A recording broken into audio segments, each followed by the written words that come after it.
আপনার কষ্টার্জিত পুঁজি, তা অবসরকালীন ফান্ড হোক বা কোনো সেভিংস, তার নিরাপত্তা নিশ্চিত করাই আপনার প্রথম কাজ। কিন্তু আপনি সেই পুঁজি কিভাবে নিরাপদে রাখবেন? শেয়ার বাজারের সূচক সর্বদা ওঠানামা করছে, অর্থাৎ এখানে টাকা রাখা বেশ ঝুঁকির বিষয়। এছাড়াও ফিক্সড ডিপোজিটের সুদের হার এখনও বেশ কম। আর ঠিক সেই অবস্থায় ভরসা যোগাচ্ছে পোস্ট অফিসের একটি বিশেষ স্কিম। সেই স্কিমের নাম post office monthly income scheme বা POMIS। সরকারি গ্যারান্টির সঙ্গে প্রতি মাসে নির্দিষ্ট অঙ্কের আয় নিশ্চিত করে এই প্ল্যান। মূলত প্রবীণ নাগরিক ও যাঁরা চাকরি থেকে অবসর নিয়ে ফেলেছেন তাদের জন্যই আসলে একটি আদর্শ পরিকল্পনা। তবে 18 বছরের ঊর্ধ্বে যে কোনো ভারতীয় নাগরিক এই অ্যাকাউন্ট খুলতে পারেন। সবচেয়ে বড় সুবিধা হলো এখানে আপনার মূল বিনিয়োগ সম্পূর্ণ নিরাপদে থাকে। এই স্কিমের বার্ষিক সুদের হার বদলাতে থাকে।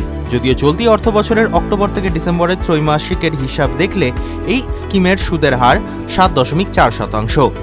সর্বাধিক 15 লক্ষ টাকা পর্যন্ত জমা রাখা যায়। এই অঙ্কের উপর আপনি প্রতি মাসে নিশ্চিত 9,200 টাকা সুদ পাবেন। 5 বছরে আপনার মোট সুদের পরিমাণ হবে 5,55,000 টাকা। একক অ্যাকাউন্ট, এখানে সর্বোচ্চ 9 লক্ষ টাকা জমা রাখা যায়। এর থেকে মাসিক সুদ আসে 5,550 টাকা। কিভাবে অ্যাকাউন্ট খুলবেন আপনি? এই অ্যাকাউন্ট খোলার পদ্ধতি অত্যন্ত সরল। আপনাকে আপনার নিকটবর্তী পোস্ট অফিসে যেতে হবে। সঙ্গে করে অবশ্যই আপনার আধার কার্ড ও প্যান কার্ড নিয়ে যাবেন। এছাড়াও আপনার পোস্ট অফিসে সেভিংস অ্যাকাউন্ট থাকাও বাধ্যতামূলক।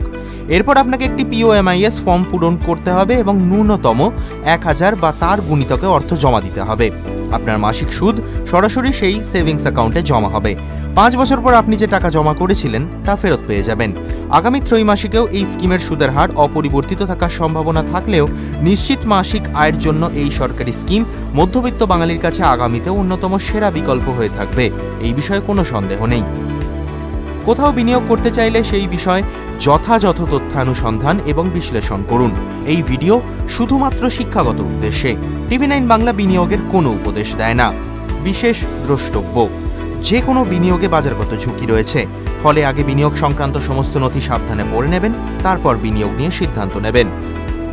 TV9 Bangla digital.